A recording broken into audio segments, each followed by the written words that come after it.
8वें दिन मूसा ने हारून, उसके पुत्रों और इज़राइलियों के नेताओं को बुलाया और उसने हारून से कहा, प्रायश्चित बलि के लिए एक बछड़ा और होम बलि के लिए एक मेमना ले आओ। वे दोनों अदोष हों, उन्हें प्रभु के सामने अर्पित करो।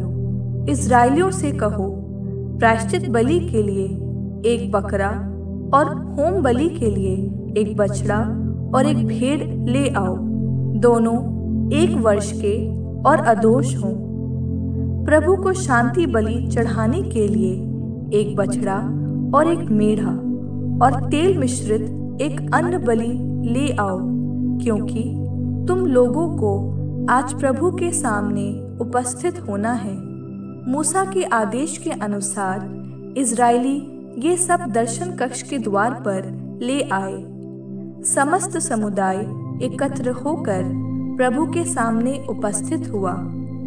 तब मूसा ने कहा, प्रभु ने तुम लोगों को ये आदेश दिया जिससे तुम्हें प्रभु की महिमा दिखाई दे।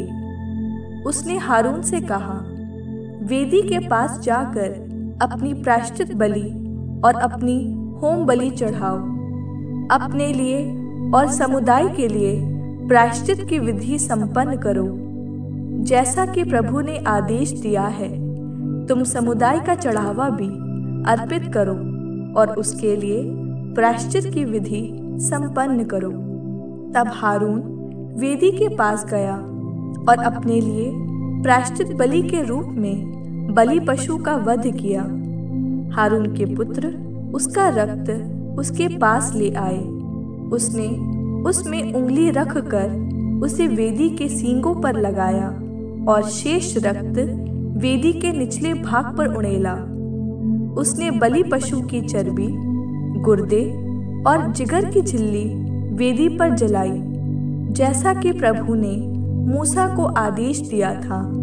उसने उसका मांस और उसकी चर्बी शिविर के बाहर जलाई। इसके बाद उसने होम बलि के पशु का वध किया। हारून के पुत्र उसका रक्त उसके पास ले आए और उसने उसे वेदी के चारों ओर छिड़का। इसके बाद उन्होंने उसे बलि पशु के मांस के टुकड़े और सिर दिया और उसने उन्हें वेदी पर जलाया। उसने उसकी अतड़ियाँ और टांगे पानी से धोकर उन्हें भी वेदी पर जलाया।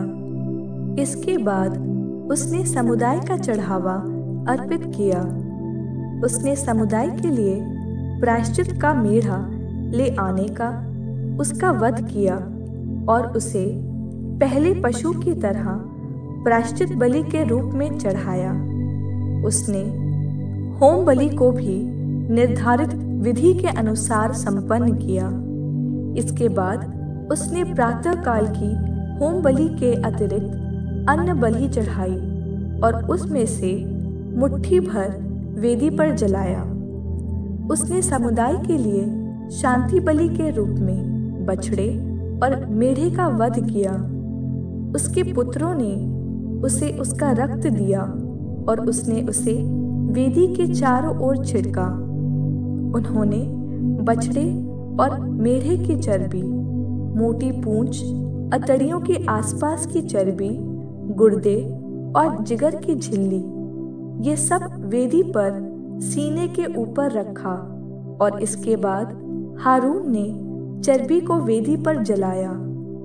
हारून ने सीना और दाहिने जांघ को प्रभु के सामने हिला हिलाकर अर्पित किया, जैसा कि मूसा ने आदेश दिया था।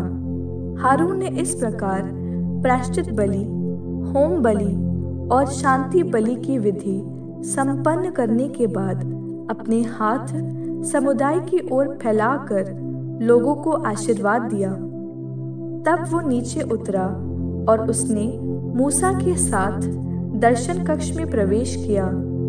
बाद में दोनों ने बाहर निकलकर लोगों को आशीर्वाद दिया।